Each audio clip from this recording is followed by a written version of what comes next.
Kita itu nanti ditanya di akhirat tuh, kamu didik anak bener apa enggak gitu loh. Itu yang ditanya. Anfusakum wa ahlikum naro. Jaga dirimu dan keluargamu dari api neraka. Kita nggak disuruh itu kepada presiden, kepada menteri, kepada gubernur, wali kota, ya lurah, enggak.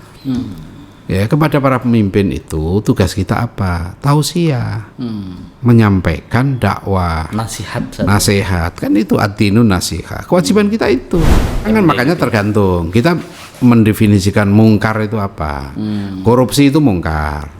Kerusakan hutan itu mungkar. Pemikiran ya kan? juga. Nah, tapi konsep pembangunan yang keliru, mungkar. Konsep pendidikan yang sekuler, mungkar.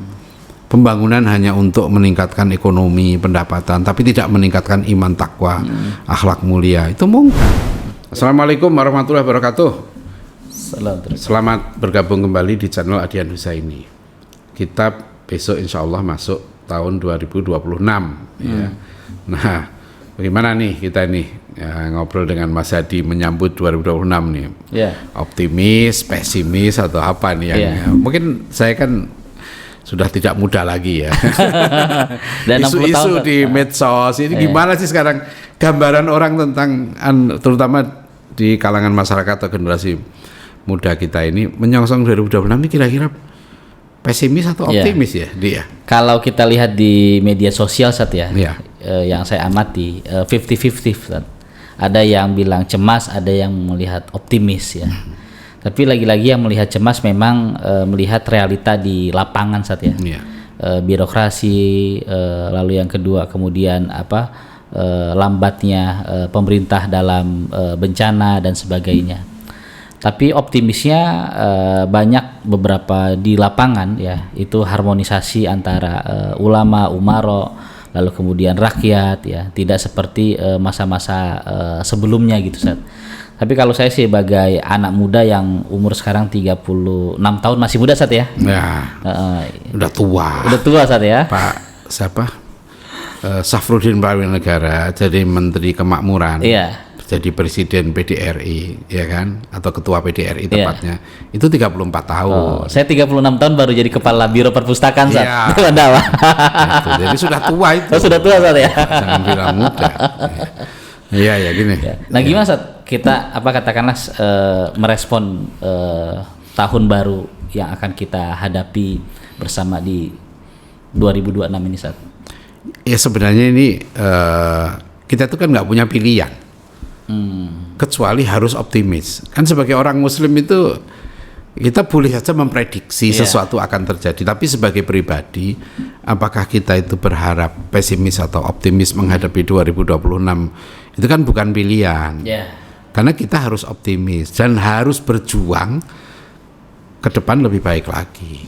Itu kan kewajiban kita itu. Soal apa yang terjadi 2026 kita nggak tahu, ya kan. Tapi yang jelas kewajiban kita sebagai umat Islam kita jalankan saja. Dan kita proporsional. Saya kan karena hampir 24 jam lah sekarang ini ya memantau media online ya, baik medsos maupun media online itu. Saya katakan hampir 24 jam karena mau tidur pun masih baca ya pesan-pesan juga. Bangun tidur juga bukan ku terus mandi gitu ya, tapi ku terus plototi terus lihat berita. Iya gitu kan. Bahkan kalau bangun tidur handphone di mana itu kita cari. Nah Ustaz, kalau habis bangun tidur kemudian rehat buka berita, itu lihat Ustaz sebagai aktivis pemimpin ormas hari ini ya, lembaga dakwah, melihatnya optimis apa pesimis gitu Ustaz kalau ngelihat di berita itu? Saya itu alhamdulillah ya selalu berusaha untuk optimis, wajib optimis, ya, dan harus berusaha lebih baik lagi, kan itu kewajibannya. Dan saya nggak pusing apa yang bukan tanggung jawab saya, kan yang penting tanggung jawab saya sebagai pribadi, ya kan, sebagai individu, sebagai kepala keluarga, sebagai pimpinan pesantren, pimpinan program doktor, saya pimpinan dewan dakwah. Ya itu amanah saya gitu aja. Dalam doa waja'alna lil muttaqina imama itu imam. Itu tanggung jawab yang ditanya oleh yang kita kita bertanggung jawab kan itu. Tanggung jawab saya punya anak 7 dari istri pertama, gitu kan. Istri yang pertama. Istri pertama, karena kan kita ada sekolah menengah pertama, nggak ada sekolah menengah kedua.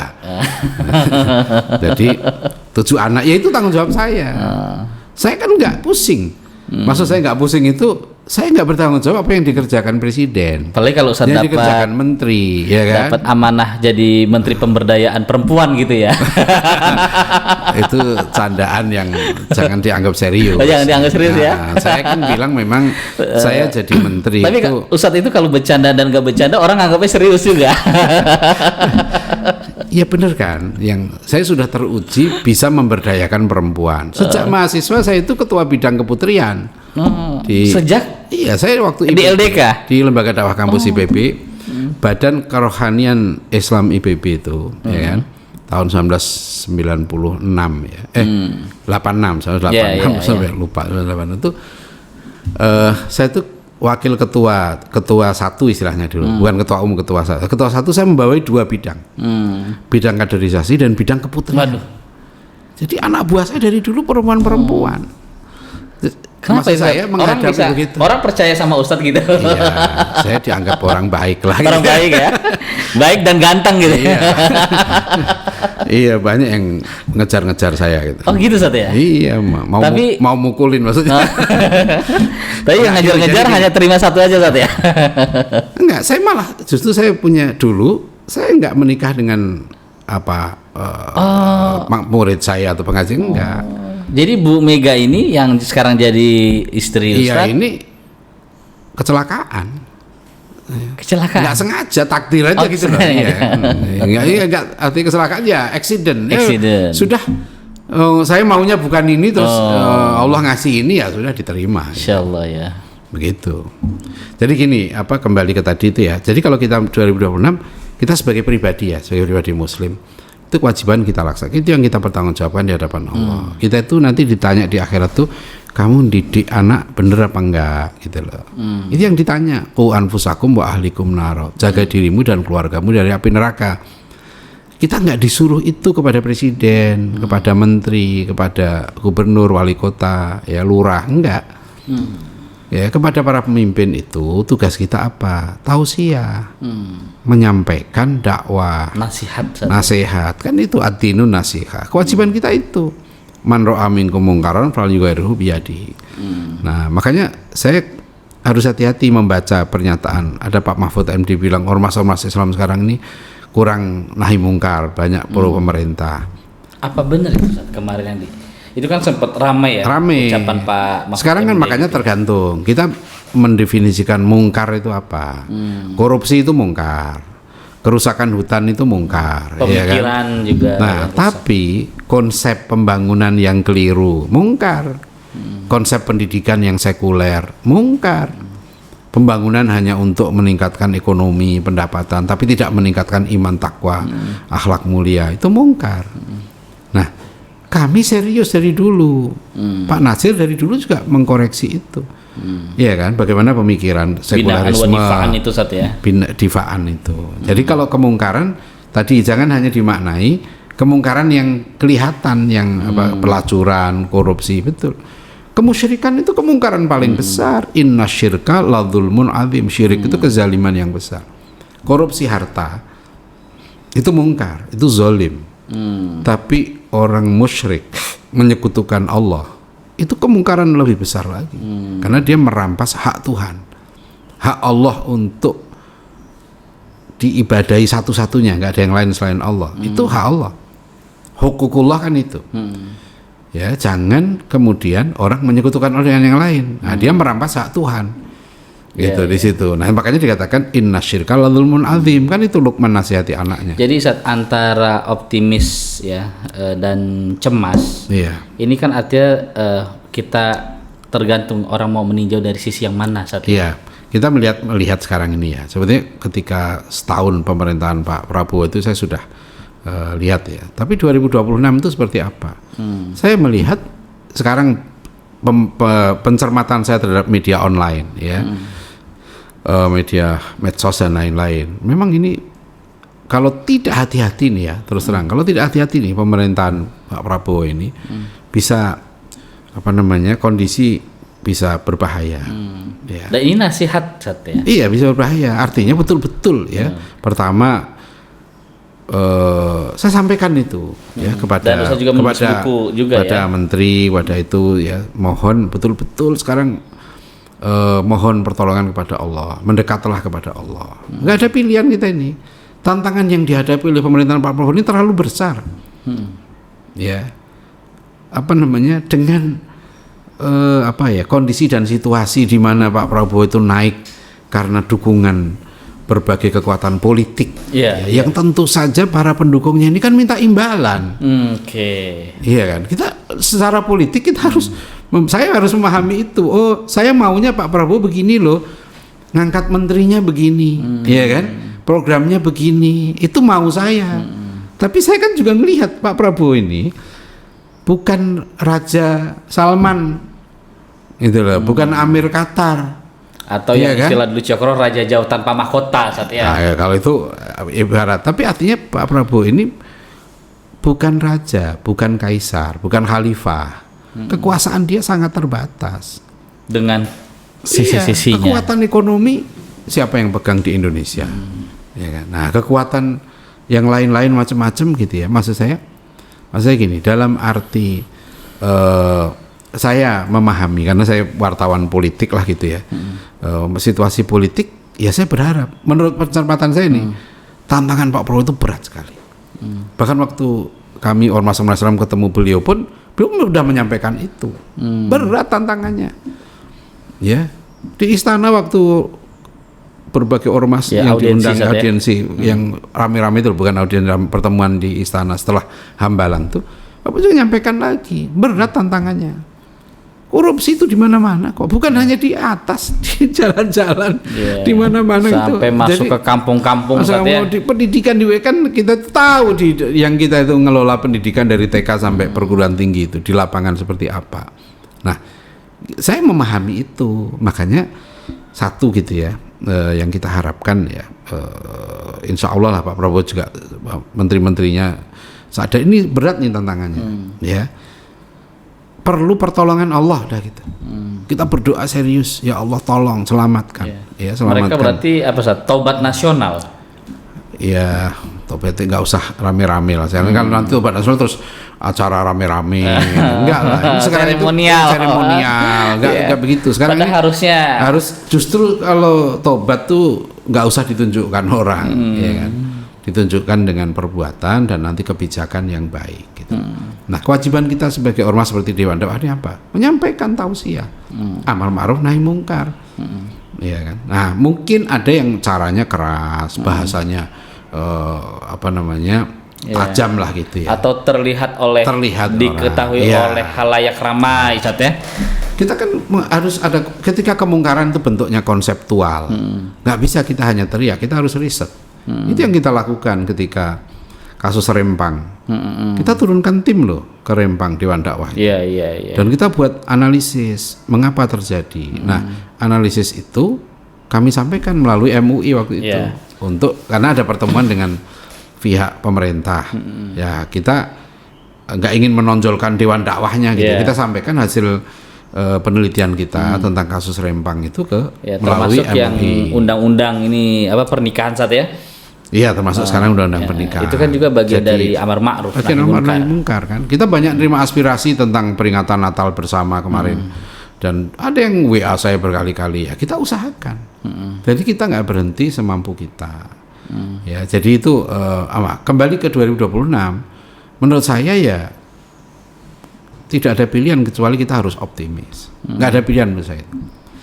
Optimis dalam arti kita jangan mengabaikan hal-hal yang ini. Misalnya yang saya lihat ini yang bahaya ya pada negeri kita ini adalah soal disintegrasi. Saya pernah diundang pemerintah Malaysia, resmi saya. Itu seminar diadakan pemerintah Malaysia. Saya pun jadi tamu negara waktu tahun 2013. Itu seminar tentang pengaruh medsos. Seminar internasional tuh, ada yang dari Yordan, pengaruh medsos terhadap satu bangsa. Waktu itu saya lagi rame-ramenya tentang kasus Ahok. Waktu itu tuh saya jadikanlah itu kasus sebagai studi ilmiah bagaimana pengaruh medsos terhadap Indonesia. Mobilisasi civil karena society. Arab Spring waktu itu kan dari media sosial. Iya Iya kan, perubahan-perubahan itu. Nah ini nggak boleh. Menurut saya pemerintah jangan mengabaikan masalah. Meskipun juga jangan menggunakan buzzer untuk menyerang. Orang yang mengkritisi, yang memang tulus, baik ya, harus diapresiasi. Bahkan kalau perlu diundang. Pak Prabowo kan orangnya enak sekali sebetulnya. Dia dialog dengan Pemret semua berani. Ada yang mengatakan orang Pak Prabowo itu tidak demokrasi dan sebagainya, dan itu terbantahkan saat ya. Kan kita ngasih banyak contoh. Pak Prabowo itu bukan orang yang takut dialog. Nah, mungkin sekarang ini saya nggak tahu pertimbangannya apa gitu ya. Perlu Pak Prabowo sekarang ini justru mengintensifkan. Ini kan saya baca akan ke Aceh ya. Ke Aceh. Tahun baru ya. Nah, bermalam dialog di aja. Sumatera. Dan menurut saya saran saya gitu ya, Pak Prabowo di bawah Pak Prabowo ini belum ada jubir yang lebih canggih dari Pak Prabowo gitu. Yang kelasnya Rocky Gerung lah gitu ya. Yang komunikasinya dahsyat gitu loh, bagus gitu. Ini perlu ini. Sebagai jembatan sebenarnya. Iya, kan nggak mungkin Pak Prabowo semua nih. Dan sekarang karena medsos, kata-kata presiden atau kata-kata pejabat atau siapapun itu kadang-kadang dipotong keluar konteks. Bukan hanya itu, kata-kata ustadz juga lah. Kan sering ustadz kita akhirnya kena masalah karena kata-katanya dipotong, dimuat di luar konteks. Ini memang tantangan berat nih, masalah komunikasi pemerintah ini. Artinya 2026 ini kalau kita ingat pesan Nabi kan, seandainya besok kiamat ya, pohon apa yang kita bisa berikan untuk hari ini? 2026 tetap kita menguatkan kita sebagai umat Islam khususnya gitu ya, menguatkan dakwah dakwah kita, kualitas diri kita, keilmuan, dan tetap jangan terlena ya dengan hal-hal jangan terlalu disibukkan oleh masalah-masalah yang tidak pokok ya, masalah-masalah furu'iyah, masalah perbedaan pendapat yang di kalangan umat, jangan sampai perbedaan ini akhirnya melemahkan kita. Waktu kita ini sangat berharga untuk kita fokus ke masa depan kita. Dan lagi-lagi Ustadz optimis ini sebagai terakhir Ustadz, yang Ustadz selalu bilang menuju generasi emas di 2045. Andai kata kita tidak mengambil momen ini, kita akan tertinggal peluang gitu, besar sekali. Ya, peluang itu Ustadz ya. Kenapa saya bilang peluang? Pemerintahan Pak Prabowo ini memberikan kesempatan besar. Itu aja sebatas itu. Saya nggak menilaikan, bukan ahli, tapi dalam bidang pendidikan jelas Pak Prabowo memberikan kesempatan besar kepada umat Islam untuk menyusun dan menyelenggarakan peta jalan kebangkitan. Ya, kita sekarang ini boleh, bahkan sekarang pesantren mau jadi direktorat jenderal, anggarannya tentu akan dinaikkan. Ya, nah ini kepercayaan, ada satu artikel yang saya tulis tuh supaya mohon kepercayaan ini jangan disia-siakan, jangan dilewatkan. Masalah-masalah yang ini ya kan kita tangani. Misalnya masalah musibah bencana kita serius. Dewan Dakwah juga turun serius. Sampai sekarang ada puluhan posko kita bikin kan di mana-mana. Terus bantuan mengalir, relawan kita kirim terus gitu.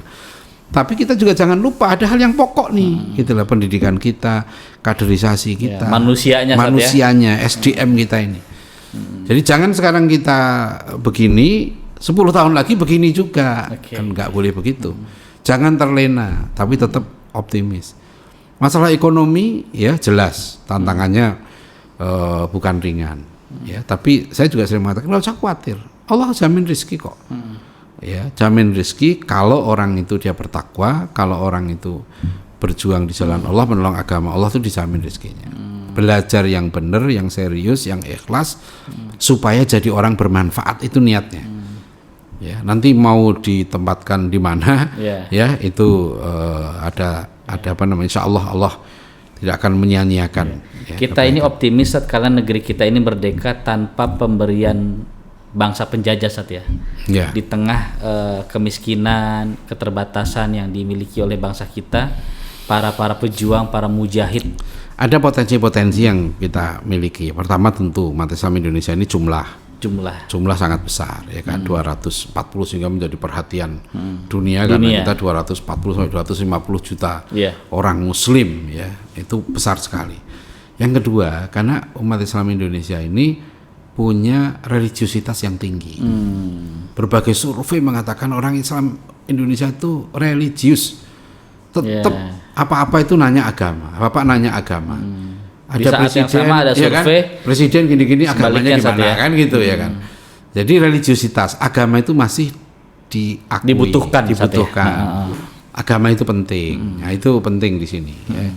Kalau sudah tidak religius ya, apalagi ateis ya sudah berat. Ini kita masih 90% lebih orang Islam yang mengatakan agama sangat penting. Ini potensi. Yang ketiga, kita punya potensi kekayaan alam yang diakui lah. Makanya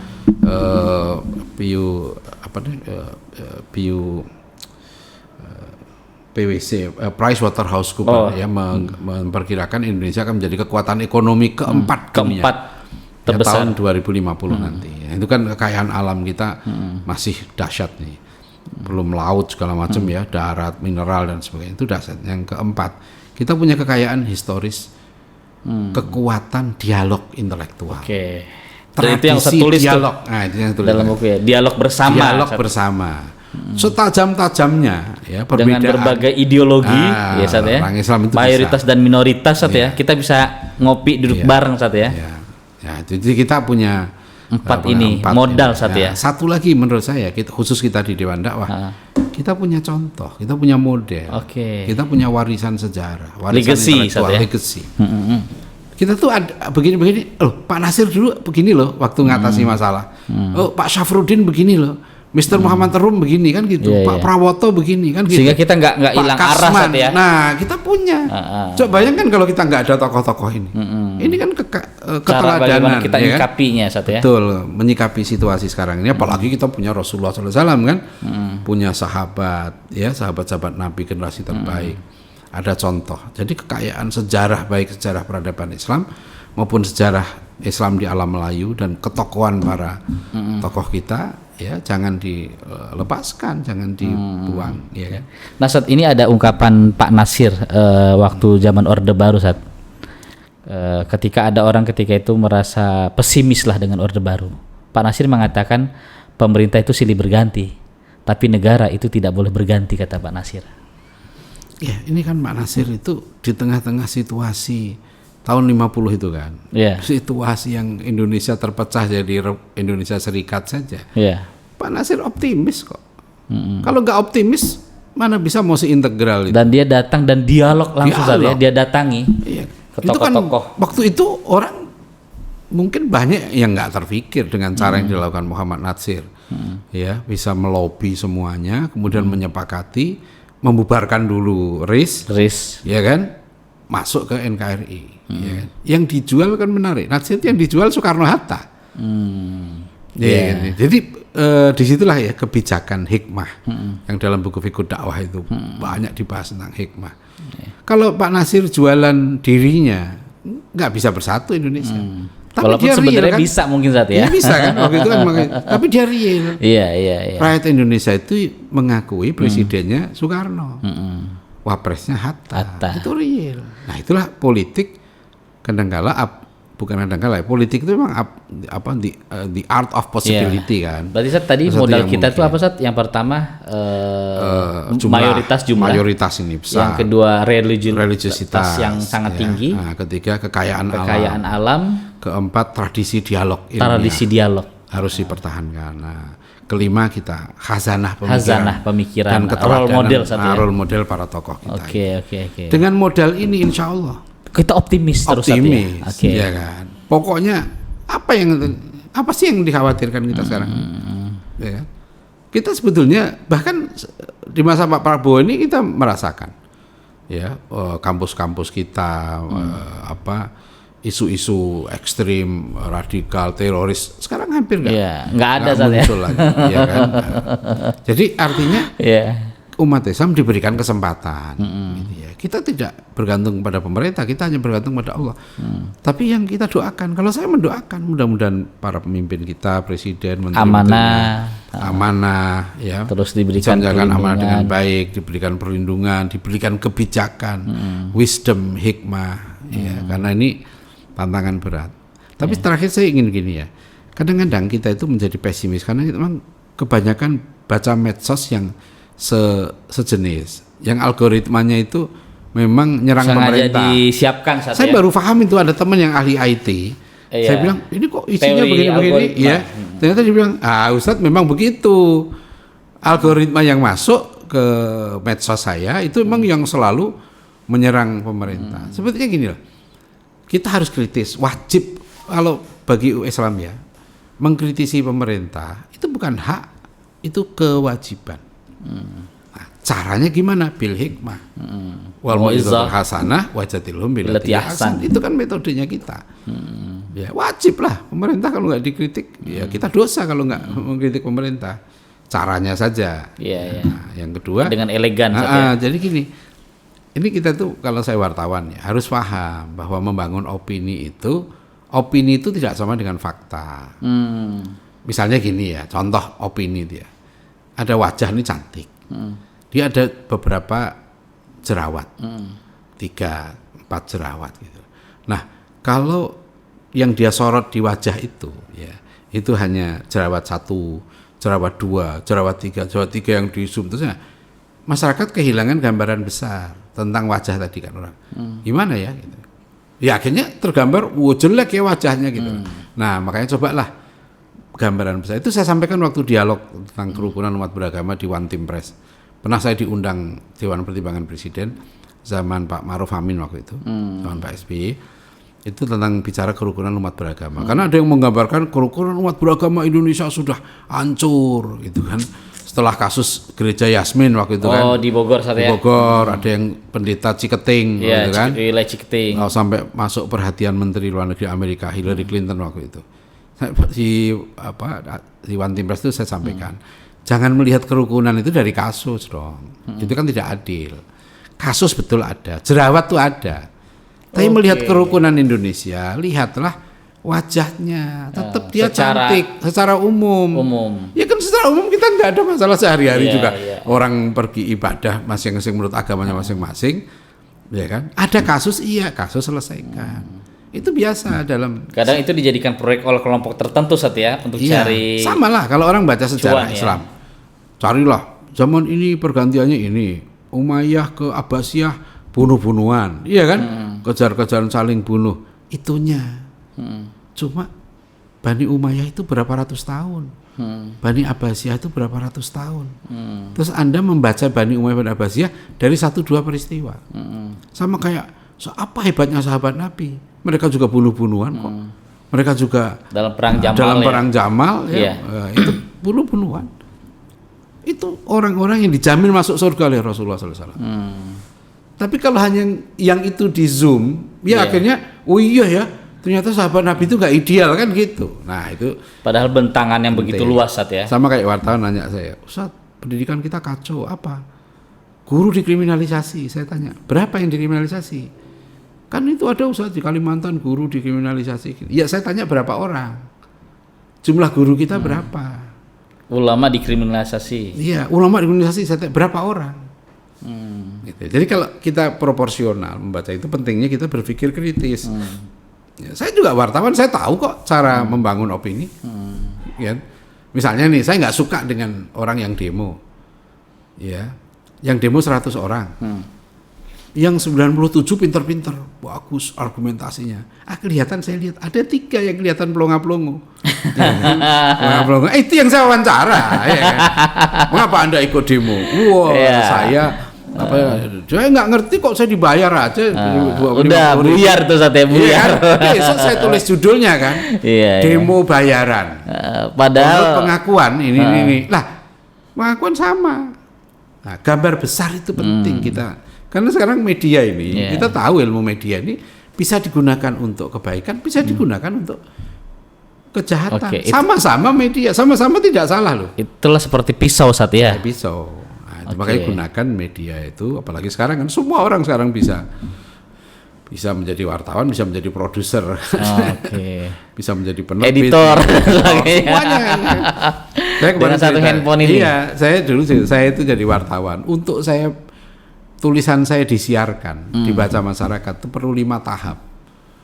Saya sudah menyaring dari peristiwa setengah jam tuh yang saya ikuti, saya hanya dikasih 3.000 karakter. Berarti saya udah motong 90%-nya. Hanya 10% saja yang saya muat. Yang 90% saya buang, itu kan fakta. Tapi kan nggak bisa disajikan ke masyarakat. Karena masyarakat hanya membaca tulisan saya yang 10%. Diedit oleh redaktur saya. Diedit oleh Redpel. Diedit oleh Pimret. 4. Terakhir editor bahasa. Jadi besok masyarakat baca tulisan saya melalui koran, tulisan saya itu udah disaring.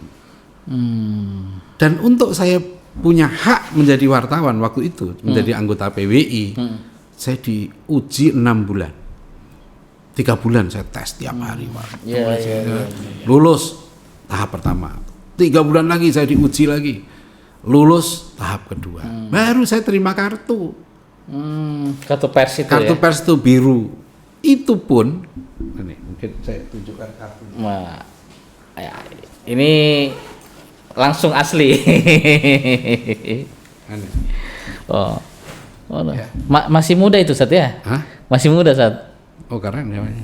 Ganteng Sat, gantengan yang sekarang Sat. Umur berapa Sat saya foto kan, itu? Sebetulnya kan saya ini pangeran yang menyamar. Yang menyamar ya. Dalam kisah-kisah ini novel. Saya tahun berapa ini? Tahun Maret 96. Enggak. Ini 93. Berlaku sampai Maret 93. Itu bayangin deh, saya itu jadi wartawan di Berita Buana itu 3 tahun. Waktu itu saya nggak ngurus kartu ini. Tahun 90 saya udah jadi wartawan. Saya baru dapat kartu ini 1 Maret 93. 3 tahun saya. Setelah saya jadi wartawan di Berita Buana ini baru Republika kan gitu. Orangnya Republika nih 93 gitu lah. Jadi dulu untuk kita bisa menyiarkan berita nggak mudah. Ada otoritas di situ. Ada otoritas yang kita dilatih. Nah itu yang kata Prof. Alatas hari ini krisis otoritas Sat ya. Iya, nah ini sekarang maksud saya kita kalau memahami membaca berita, apalagi membaca judul-judul berita, itu jangan merasa kita sudah tahu realita. Ini tidak sama. Kartu persnya kemana-mana masih Sat? Apanya? Ini tadi langsung dari tas. Iya itu ada di tas saya kebetulan saya ingat. Pas ya? Iya pas. Boleh saya nanti kita museumkan Sat. Di Museum Perpustakaan Dewan Dakwah. Ada kartu saya lagi, kartu istana yang kuning, tapi saya nggak ketemu di mana. Kan dulu untuk wartawan ini, kemudian saya jadi wartawan istana tahun 94. Itu tesnya macam-macam tuh dulu, nggak gampang jadi wartawan istana. 1 hari itu saya tes termasuk tes ideologi Pancasila segala macam itu. Saya diwawancara sama BAIS waktu itu saya. Dari Tentara Intelijen Strategis itu. Jadi karena kita mau masuk ke istana. Wartawan istana tuh molang melintang aja ke istana ya. Iya boleh itu memang nongkrongnya di istana ya. Iya kalau dulu punya jadi wartawan istana tuh keren, maksudnya seolah-olah keren dulu gitu ya. Makan di mana? Makan di istana juga saat itu. Enggak lah. Enggak ya? Kita enggak. Oh, kira makan di istana juga. Enggak, kita bukan di istana, di Sekretariat Negara. Oh, di Setnek. Di Setneknya itu. Nah, kalau istana kalau ada acara masuk ke dalam. Jadi kembali ke tadi ya, kita tuh membangun kadang-kadang kita memahami masa depan, penuh kekhawatiran. Orang itu kan sebetulnya sedih, hatinya resah, ya. Itu karena 2 hal. Ya, 1 membayangkan apa yang akan terjadi itu buruk, meresah kan. Ya, khauf ya. Khauf. Padahal itu belum tentu, ya kan. Belum tentulah yang kita gambarkan akan terjadi. Belum tentu, artinya bisa bisa tidak kan. Yang kedua, orang itu resah, sedih. Kenapa? Karena mengingat apa yang sudah terjadi. Yang sudah terjadi difikirkan dulu gitu ya. Kenapa saya dulu kok nggak jadi kawin sama ini gitu. Itu terus dipikir kenapa saya dulu nggak kuliah di sini, kenapa saya pilih jurusan ini, kenapa saya begini. Penyesalan ya. Penyesalan. Jadi itu yang menyebabkan makanya kenapa iman sama takdir itu penting. Iman dan takdir. Enggak, iman kepada takdir, kepada benar-benar ya. Wa bi qadarihi khairi wa syarrihi min Allah. Wa khairihi wa syarrihi ya benar. Kan. Jadi itu udah terjadi ya sudahlah. Kan gitu ya kan. Tidak boleh mengungkit-ungkit Nggak, kembali. ngapain? Ya, Apalagi untuk meraung, evaluasi Ustaz, ya. boleh. Meraung, Maksudnya, ya. yang nggak boleh itu kata Rasulullah kan idza asobaka syai'un fala taqul lau ya fa inna lau taftahu abwaaba syayatin. Kalau kamu tertimpa sesuatu, jangan mengatakan andeka. Ya, Lau seandainya. fa'altu kadza lakana kadza wa kadza. Itu nggak boleh sama Rasulullah. Ya, jika aku kemarin nggak begini, tentu nggak begini. Jika aku kemarin begini, tentu begini. Nggak boleh. Lau fa'altu kadza lakana kadza wa kadza. Misalnya ya, kita musyawarah ya, sudah sepakat gini-gini. Ternyata kita sudah sepakat pergi ke satu daerah atau kita bisnis sesuatu, ya ternyata kemudian celaka, ya kan? Lalu temannya, Nah temannya bilang, makanya kemarin saya udah bilang begini, itu nggak boleh. Seperti Rasulullah waktu perang Uhud, kita udah sepakat, kita bertahan di luar kota Madinah, udah Rasulullah nggak menyalahkan, para meskipun sahabat. beliau sendiri ingin bertahan di kota Madinah, kan? Tapi karena mayoritas menghendaki itu Rasulullah, dan Rasulullah nggak menyalahkan. Makanya ikut saya dong, kan nggak begitu Rasulullah tuh. Yang sudah terjadi sudah, ya itu takdir Allah. Ya. Jadi semua apapun masalah, fenomena yang kita lihat dengan perspektif iman dan takdir, Sat, ya. Iya. Itulah ciri orang beriman, Sat, ya. Ya, iman kepada takdir. Iya, iman kepada Salah satu takdir. rukun iman kan iman pada takdir. Iya. Jadi ini untuk kita menghadapi masa depan, ya kan? Saya kira mungkin hadis Rasulullah ini penting ya. Ihris ala ma yanfa'uka, ya, semangatlah kamu meraih apa yang baik. 2026 apa yang baik kita perjuangkan. Yang kedua, wasta'in billah, mintalah pertolongan kepada Allah. Jangan merasa hebat sendiri, merasa mampu. Kita nggak mampu. La haula wala quwata illa billah. Nah yang ketiga ini, wala ta'jizan, atau wala ta'jaz. Jangan sekali-sekali lemah, ya. merasa tidak mampu. Tidak mampu. Wah ini nggak bisa, ini nggak bisa. Iya. Bisa, orang lain bisa kok. Makanya saya bilang lulusan IPB itu apa aja bisa, ya, kecuali pertanian. Enggak juga sih.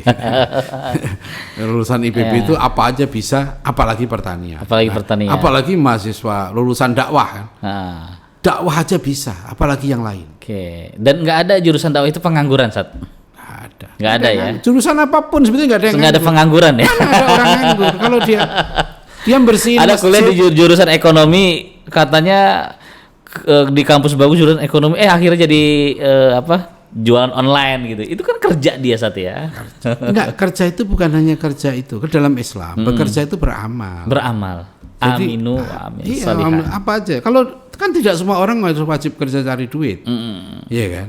Ada orang yang jadi misalnya mahasiswa STID baru lulus, terus dilamar sama cucunya Sultan Brunei. Ya ngapain dia kerja? Itu kerja, Sat. Jadi orang kalau di kerja kan sekarang ada usia produktif, usia tidak produktif, bonus lansia. demografi gitu. Nah, itu kan salah. Saya sering kritik tuh. Usia tidak produktif itu 64 tahun. Dari mana nggak produktif? Pak Prabowo itu 74 tahun, produktif. Mahathir Muhammad 100 tahun, produktif. Selama dia belum mati, setiap muslim harus produktif. Jadi kalau sekarang usia 60 tahun, bisalah nanti jadi apanya? Jadi apa, Sat? Menteri atau presiden? Saya sudah nulis artikel dari tahun 2017. Kolom di majalah Hidayatullah. Judul kolom saya itu Presiden 10 Anak. Oh, presiden. Saya sudah nawarkan diri dari tahun 2017. Kalau saya jadi presiden, program saya adalah One Family 10 Children. Satu keluarga 10 anak. Karena saya ingin Indonesia ini ngalahin Amerika. Amerika Ledakan demografi berarti. Iya dong. Amerika itu sekarang penduduknya 300 juta, kita 280. Harus kita kalahkan Amerika. Dengan cara kita harus perbanyak anak. Perbanyak. Negara ngasih insentif kepada orang-orang soleh, orang-orang soleh ya, orang baik, untuk memperbanyak anak. Dari hamil ada tunjangan. Jadi bukan hanya dikurangi. Lalu ada program pemerintah saat hari ini cukup 2 saja. Nah itu tidak adil. Itu tidak adil ya. Adil itu tidak sama kan. Tidak sama. Pemerkosa itu nggak boleh punya anak. Itu adil. Iya kan? Oke. Jangankan 2, 1 aja jangan loh, dia pemerkosa kok. Santrinya sendiri diperkosa, anaknya diperkosa. Itu kan dia bukan manusia lagi. Jangan punya anak yang begini, potong kelaminnya. Itu kan adil dong, kan gitu. ada orang soleh, bagus, pintar kayak Bakhtiar Nasir, Zaitun Rasmin, Ustaz Adian Nusaini, Nasirul Haq, ya kan, JJ Zainuddin, dan lain-lain, Ustaz. Tiar Bastiar, Hamid Fahmi Zarkasi, disebutin semua nih Henry ya. Solahuddin, ya kan? Ya Ustaz-ustaz yang di sini ya, tadi yang dicatat sama Ustaz Adian itu apa? Nah, orang ustadz yang bagus begini, soleh begini, kasih tunjangan oleh negara. Oke. Saya nggak bicara istri ya, itu teknis, tapi negara ngasih fasilitas. Hamil kasih tunjangan, melahirkan kasih tunjangan. Orang-orang soleh. Jadi nanti ada kementerian, saya udah rancang tuh, Kementerian Pemberdayaan Keluarga. Pemberdayaan keluarga. Bukan pemberdayaan perempuan. Nah, ini coba. Perempuan Perempuan diberdayakan. lebih banyak sekarang yang kuliah daripada laki-laki. Laki-lakinya sekarang nggak berdaya. Itu yang makanya kenapa saya bilang pemberdayaan keluarga, pemberdayaan perempuan dan laki-laki. Jangan perempuannya diberdayakan, laki-lakinya Dikecilkan. tidak berdaya. Nah, Iya, itu contoh. Iya. Jadi saya udah lama konsep Iya. membangun Indonesia itu. Cuma ya itu nggak ada yang milih. Gitu loh, ya kan. Iya. Ada yang nanya ke saya, "Emang Ustadz bisa jadi presiden? Mampu jadi presiden?" Saya bilang, saya insya Allah dari tahun 2010 saya bilang, kalau saya jadi presiden insya Allah ya saya lebih bagus dari Pak SBY. Ya, amin. Insya Allah. Ya, siap. Ini para pemirsa. Tapi itu 2010. Ada partai yang siap melamar. Bukan, itu maksud saya gitu. Itu 2010 nih. 2010. Nah, sekarang kan udah lewat. Ya, Nasif Manso.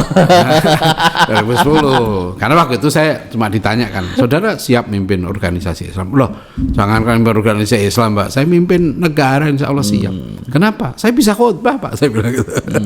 Jangan dikira loh jadi bisa khutbah itu Iya. mudah. Nggak gampang.